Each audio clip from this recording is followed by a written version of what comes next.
Hello, today I'll read from the book of Judges, the chapter 18.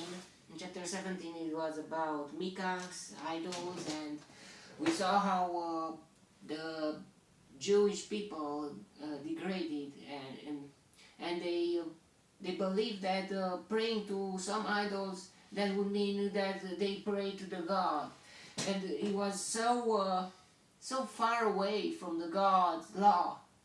They didn't know, and they thought that they are okay. Now let's see what's next in the chapter 18. In those days Israel had no king.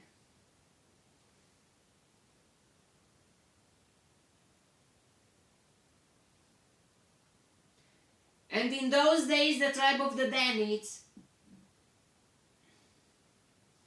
was seeking a place for their own where they might settle, because they had not yet come into an inheritance among the tribes of Israel.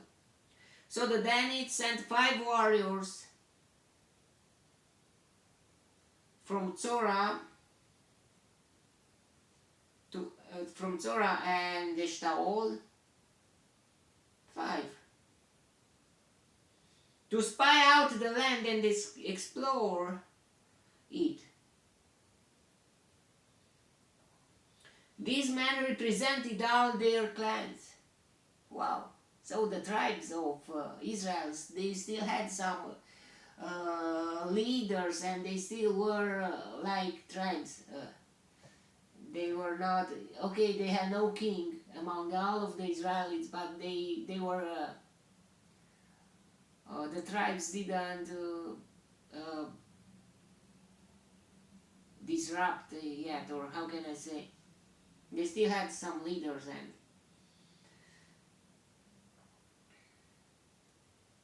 these men represented all their clans. They told them, "Go explore the land." The men entered the hill country of Ephraim and came to the house of Micah.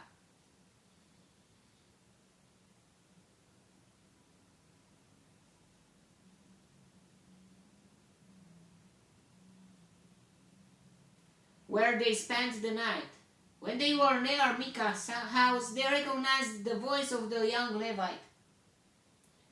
So they turned in there and asked him, "Who brought you here? What are you doing in this place? Why are you here?"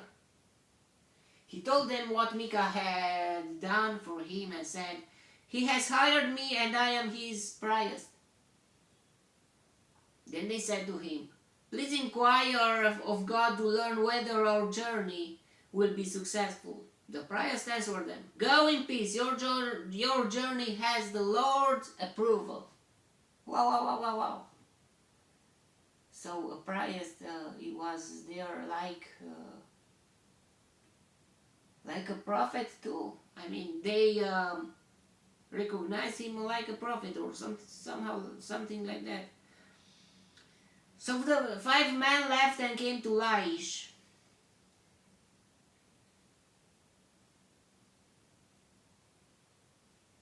Where they saw that the people were living in safety, like the Sidonians, unsuspecting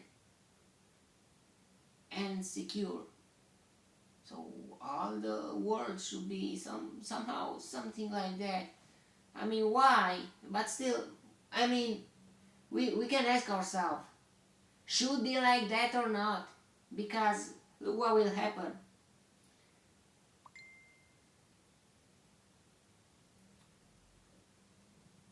And since their land lacked nothing, they were prosperous. Also, they lived a long way from the Sidonians and had no relationship with anyone else.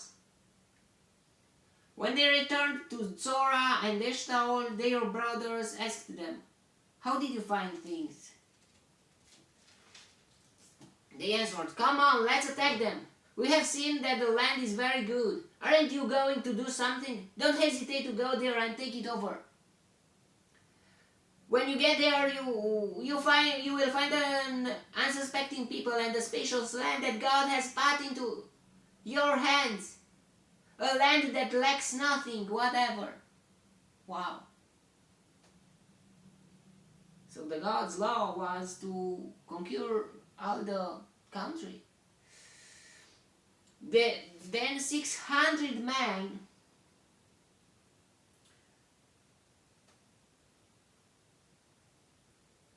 from the clan of the Danites, armed for battle,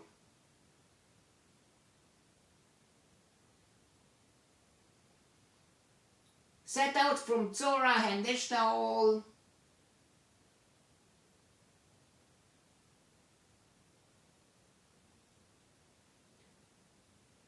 On their way, they set up camp near Kiryat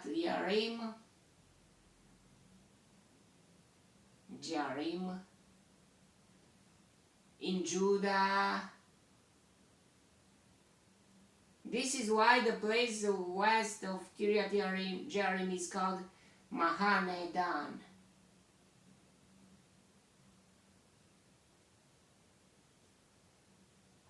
To this day. From there they went on to the hill country of Ephraim and came to Micah's house.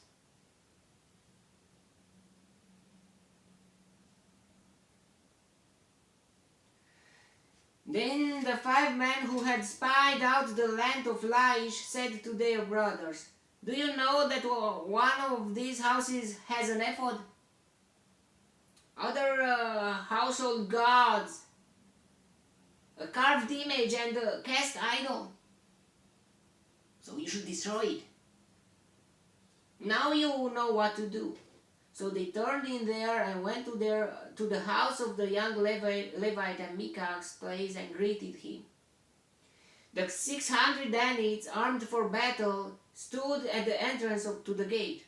The 5 men who had spied out the land went inside and took the carved image, the ephod, the other household gods, and the cast idol, while the priest and the 600 armed men stood at the entrance to the gate. Wow, they were thieves. Thieves, but in this image, in this thing, in this example, it was a good thing. I mean, you should help Micah to turn to the God and to not pray to the idols anymore. When these men went into Micah's house and took the carved image, the ephod, the other household gods, and the cast idol, the priest said to them, "What are you doing?" They answered him, "Be quiet, don't say a word. Come with us and be our father and priest." Like Micah told him, our father, or our something like our spiritual father. Isn't it better that you serve a tribe and a clan in Israel as priest rather than just one man's household? Then the priest was glad. He took the ephod, the other household gods, and the carved image and went along with the people. What told God about the carved image and their idols? They should not do something like that. They shouldn't exist. It shouldn't exist something like that. Putting their little children, their livestock and their possession in front of them, they turned away and left. When they had gone some distance from Micah's house, the men who lived near Micah were called together and overtook the Danites. As they shouted after them, the Danites turned and said to Micah, "What's the matter with you that you called out your men to fight?" He replied, "You took the gods I made and my priest and went away." Wow, the gods I made. And why do you pray to them? Don't you know the law of the God that you are, that what you did, you should be killed for that? You should be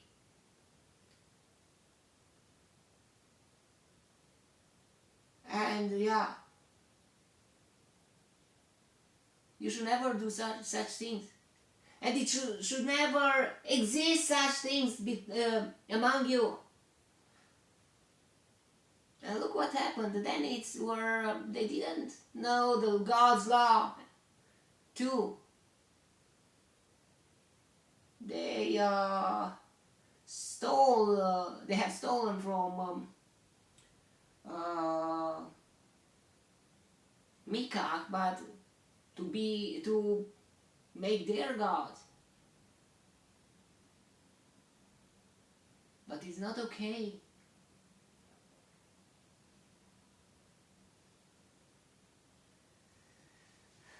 He replied, "You took the gods I made at my price and went away. What else do I have? How can you ask what's the matter with you?" We must remember that the mother of Micah at first cursed him, and after that blessed him, because he knew him. He found out, Micah told her mother that he was the one who stole 1,100 shekels, or yeah, it's something like that. It's not 11,000, it's 1,100, but it's saying something weird. 1,100 shekels, I think, or something like that. Let's see. 1,100 shekels. So 1,100 shekels, that mean 1,100. I made a mistake there. I thought it was about 11,000.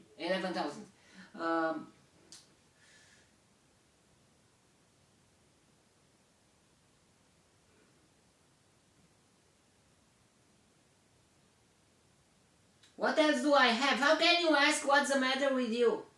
The Danites answered, "Don't argue with us, or some hot-tempered man will attack you, and you and your family will lose your lives." Whoa, whoa, whoa, whoa, whoa, whoa. So the Danites went their way. And Micah, seeing that they were too strong for him, turned around and went back home.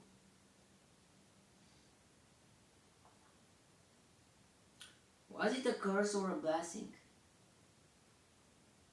They were so far away from God's law.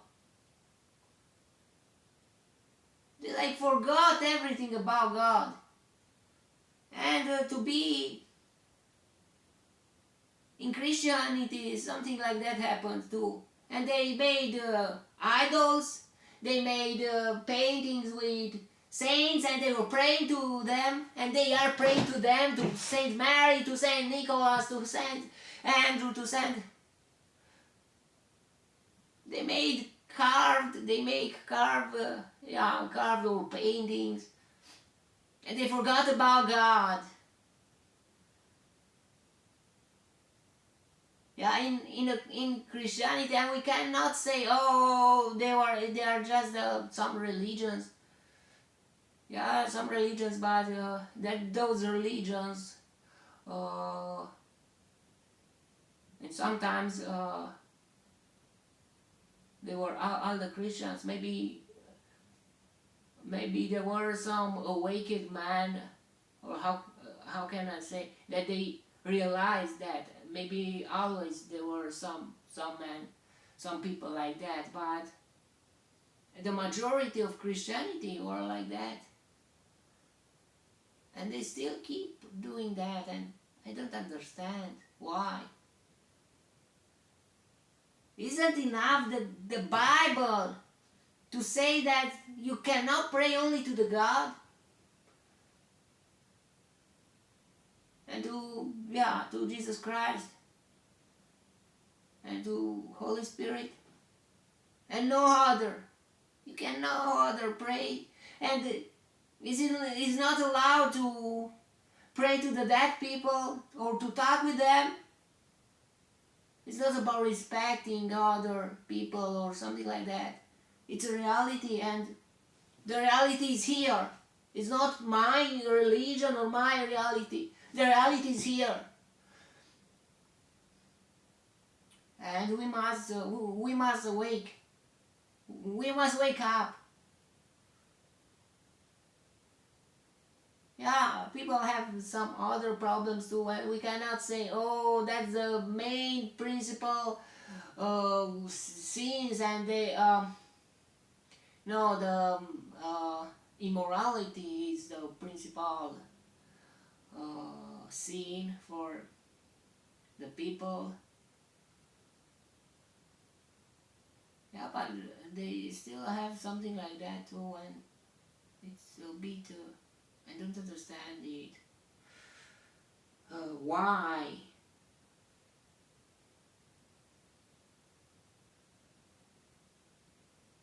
Bible never teach us to do something like that.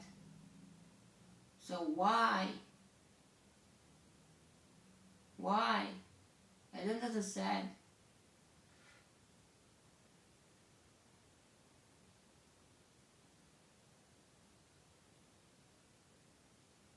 Turned around and went back home. Then they took what Micah had made and his prize and went on to lie against the peaceful and unsuspecting people. They attacked them with the sword and burned down their city. There was no one to rescue them because they lived a long way from Sidon and had no relationship with anyone else. The city was in a valley near Beth Rehob.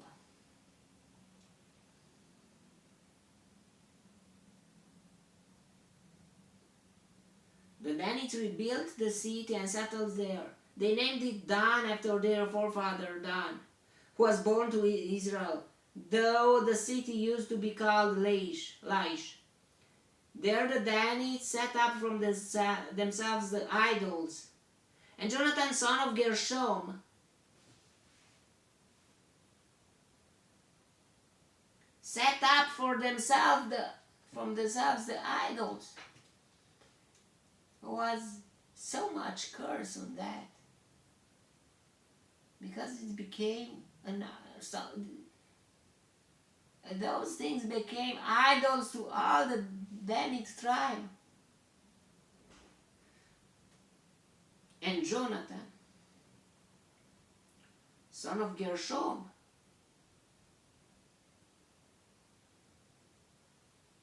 son of Moses, and his sons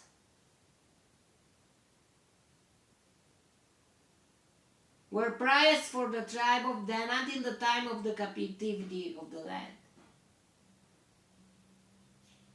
The sons of Moses, look how they fell down. They were priests. Yeah, they were really priests. They were Levites, but still they were priests to idols, not to God. So it's very weird that God helped the Danites to conquer the land, but they were so far away from God. And God is acting somehow like that. If you don't understand, if you know just a little about God, maybe God is still acting like by your choices, or you choose to pray to the God in your way, or you choose to do something else. But it's a so low level. It's very weird.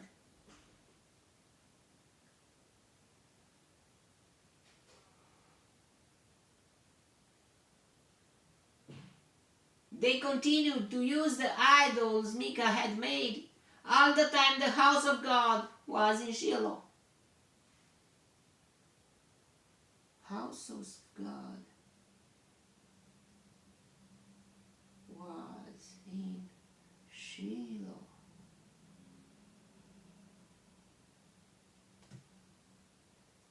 Even when house of God was in Shiloh, when Elijah or Elijah, something like that, was a priest there, and Samuel was born there. So how could there be some idols at that time, all the time, we will see what will happen, but still, we are not wondering, because some of the Israelites, they are keeping the snake, the bronze snake that they had made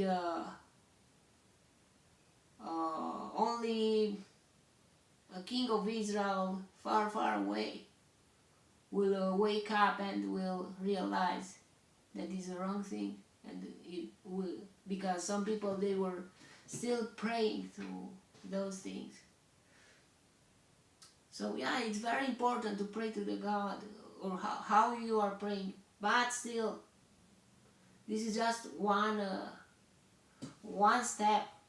Another step is immorality. If you are not, even if you are praying, wow, in a very good way. I mean, you're praying to the God, only to the God, and you're recognizing only to God, only the God.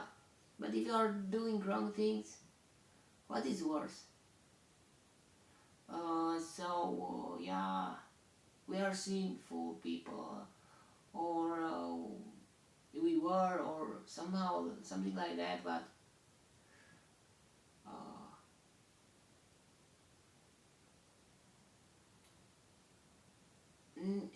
nor this or that should be made. We must be real Christians, and we must pray to the God, and we must never leave Him.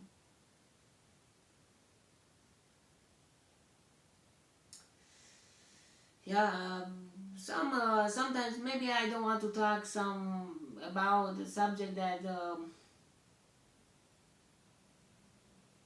or I don't know, that is making something like that, because we are criticizing the other Christians.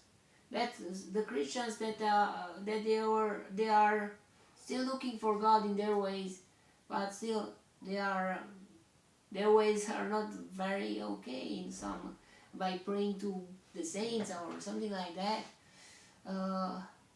But the Bible put me in this position to do that. The text put me to that, and we see the reality. And I guess I cannot, even if I want to ignore it. I mean, what should I talk about this? What should we learn from this chapter, or from the chapter the 17, or what should we learn if not this? If not that would mean to wake us up and to realize that some things that we are very used to it, and all the descendants, all the people behind us, they were so used to it. We should make it better. We should, yeah, but like I said, there are bigger and other problems worse than that, and that means immorality, and in all their ways, even being a thief, even doing wrong things, or being a selfish, or being I don't know, all the sins, and yeah, all the immoralities of relationships, or not relationship, of wrong relations, by like not for marriage, or the immorality of these days. Uh, that is the main thing that we must fight. That we must be real Christians. But those things are not. We must somehow, we must wake up too, from those things too. Okay, that was the chapter. May the God bless me, protect me, and delight me in the next chapter too. And if you want, you will see me there too. God bless you all and goodbye.